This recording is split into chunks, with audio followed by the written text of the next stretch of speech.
भगवद गीता की जय, सत्य सनातन धर्म की जय.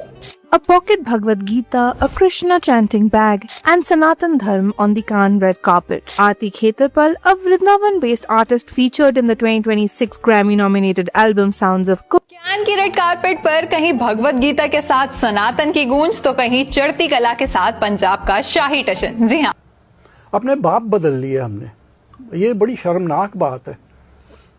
अच्छा, ये आइडियोलॉजी वाली हमें यहाँ पे बात बताएं कि फिर हम यहाँ से क्यों हीरोज इंपोर्ट किए बाहर से? तुगलक, तुरुक, मामून गजनवी, इनको हीरोज बनाने का रीजन क्या था? इस आइडियोलॉजी को मजबूत करना, आइडियोलॉजी को. और फिर देखिए वो बाप बदलने का ये भी चक्कर था ना. ने बात कर दी, मैंने कहा यार चाणक्य जो था वो एक एम्परर का एडवाइजर था, चंद्रगुप्त मौर्य का, जिसकी सल्तनत जो थी नॉर्दर्न इंडिया में पाटलिपुत्र, पटना से लेके हेरात तो चले उसके पोते अशोक ने कब्जा किया. ये At the Cannes Film Festival this year, how is India representing its regional and cultural identity? DD India's Munmun Bhattacharya spoke to Indian filmmaker from Cannes film festival 2026 आखिरकार शुरू हो चुका है और एक बार फिर पूरी दुनिया की नजरें फ्रांस की ग्लैमरस सिटी कांस पर टिक गई हैं. हर साल की तरह इस बार भी दुनिया भर के बड़े स्टार्स, फिल्म मेकर और फैशन आइकन्स इस प्रेस्टिजियस इवेंट का हिस्सा बन चुके हैं.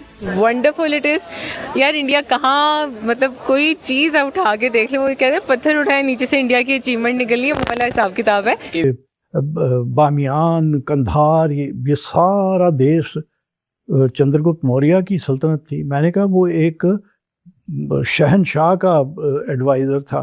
हम उसको तो नहीं मानते, हम मैकियावेली को मानते हैं, जो कि एक छोटी सी रियासत फ्लोरेंस जो थी उसके सरदार का एडवाइज़र था.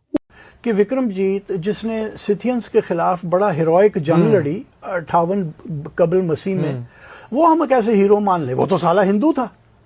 अच्छा, तो आइडियोलॉजी वाली बात आ गई ना. आइडियोलॉजी वाली. राजा पोरवा को हम क्यों हीरो माने? वो तो हिंदू था. सिकंदर को हमने मुसलमान कर लिया. वो पक्का सारे मानते हैं कि वो मुसलमान था. मूवीज देखी जा रही हैं बाहर कंट्रीज में. लेकिन इस बार कान सिर्फ फिल्मों या सेलिब्रिटी लुक्स की वजह से ही खबरों में नहीं है, बल्कि एक नए और स्ट्रिक्ट ड्रेस कोड ने पूरे फैशन वर्ल्ड में हलचल मचा दी. और इंडिया भी बहुत ज्यादा प्राउड फील कर रहा होगा और ये बड़ी अच्छी आप समझ लें कि. नमस्कार दोस्तों, भारत के कल्चर को पूरी दुनिया में बहुत ज़्यादा सम्मान मिलने लगा है. बहुत ज़्यादा सम्मान अब हर बड़े मंच पे मिलने लगा है भारत के कल्चर को. अभी कांस फिल्म महोत्सव में भारत के लोगों को बुलाया गया था, और सिर्फ बॉलीवुड के लोगों को ही नहीं, बल्कि कुछ आम लोगों को जो भजन गा रहे हैं या इस तरह के इंडियन कल्चर से जुड़कर चीज़ें कर रहे हैं, उन लोगों को सम्मान मिला था, उन्हें वो बुलाया गया था. जिसे देख के पाकिस्तानी पूरी तरह से शॉक्ड हैं. अब ये चाहते हैं कि इनको भी ऐसी जगहों पर बुलाया जाए. लेकिन पाकिस्तान के पास अपना है क्या? कल्चर के नाम पर पाकिस्तान के पास कुछ नहीं है. सिर्फ ये लोग कन्वर्टेड लोग हैं. अब इनके देश में भी लोग इस चीज़ को मानने लगे कि हाँ, हम लोग कन्वर्ट थे, हमने अपना बाप बदला था. और बाप बदलने का जो पूरा लॉजिक है इनका, किस तरह से ये पूरी चीज़ें हुई हैं, इस वीडियो में आपको ये सब समझ में आएगा. तो वीडियो को अंत तक ज़रूर देखिएगा. वीडियो अच्छा लगे तो लाइक करें, शेयर करें, चैनल को सब्सक्राइब करना ना भूलें और बेल का आइकन प्रेस कर दें लेटेस्ट नोटिफिकेशन के लिए. आइए आगे बढ़ते हैं इस वीडियो में. मेरे बड़े पढ़े लिखे दोस्त के साथ मैंने एक दिन एक बात कर दी. मैंने कहा यार चाणक्य जो था वो एक एम्परर का एडवाइज़र था, चंद्रगुप्त मौर्य का, जिसकी सल्तनत जो थी नॉर्दर्न इंडिया में पाटलिपुत्र, पटना से लेके हेरात तो चले उसके पोते अशोक ने कब्जा किया. ये बामियान, कंधार, ये सारा देश चंद्रगुप्त मौर्य की सल्तनत थी. मैंने कहा वो एक शहनशाह का एडवाइज़र था. हम उसको तो नहीं मानते, हम मैकियावेली को मानते हैं, जो कि एक छोटी सी रियासत फ्लोरेंस जो थी उसके सरदार का एडवाइज़र था. उसकी हम बड़ी फुदक के बातें करते हैं. मामा लगता है ना जिवें साडा. चाणक्य चूंकि बदकिस्मती से हिंदू था तो नहीं मानना जी उसको. पता नहीं हिंदू था या बुद्धिस्ट था, मुझे नहीं पता. इंटरेस्टिंग.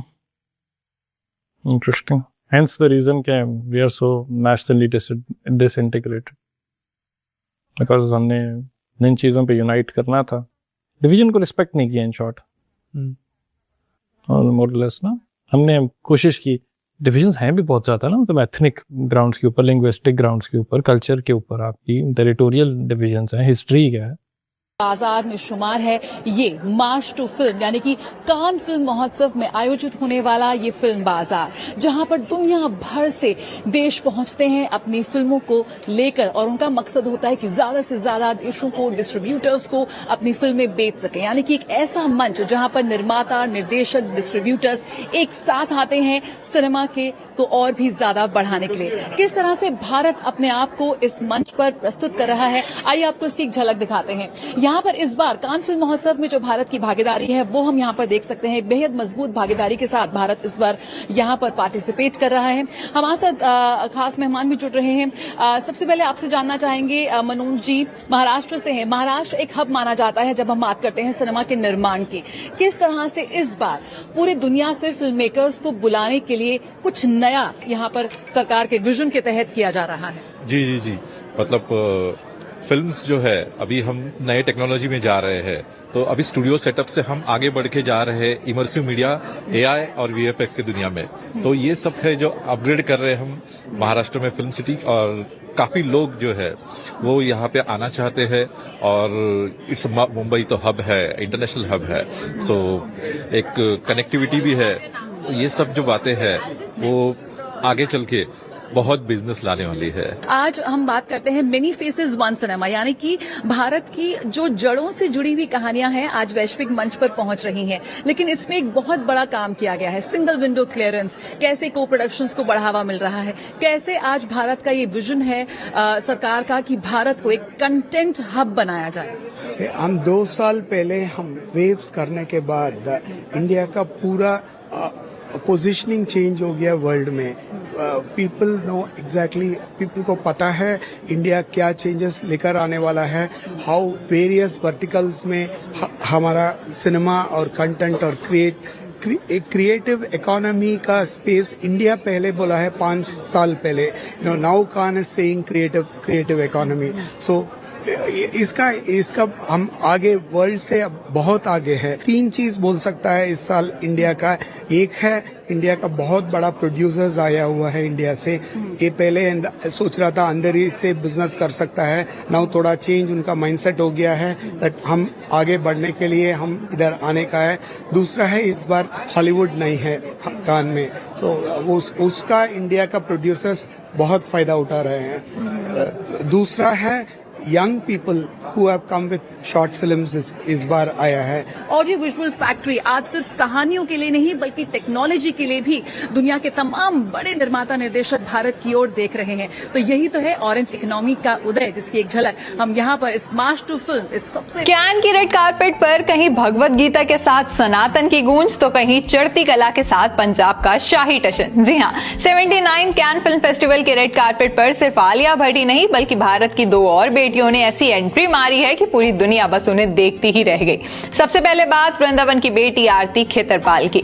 आरती ने कैन में फैशन नहीं बल्कि स्पिरिचुअलिटी का परचम लहराया। गले में तुलसी माला, हाथ में श्रीमद् भगवत गीता और गौमुखी बैग लिए आरती ने सनातन धर्म को रिप्रेजेंट किया। उनकी येलो टोन लहंगे पर वृंदावन की खूबसूरती, मंदिर और श्री कृष्ण की भक्ति की लाइव पेंटिंग उकेरी गई थी। वाकई ये सिर्फ एक ड्रेस नहीं बल्कि कल्चर की एक चलती फिरती आर्ट थी। लेकिन रुकिए, पंजाब की कुड़ी रुपिंदर कौर गिल ने तो सादगी से सबको ही आउटशाइन कर दिया।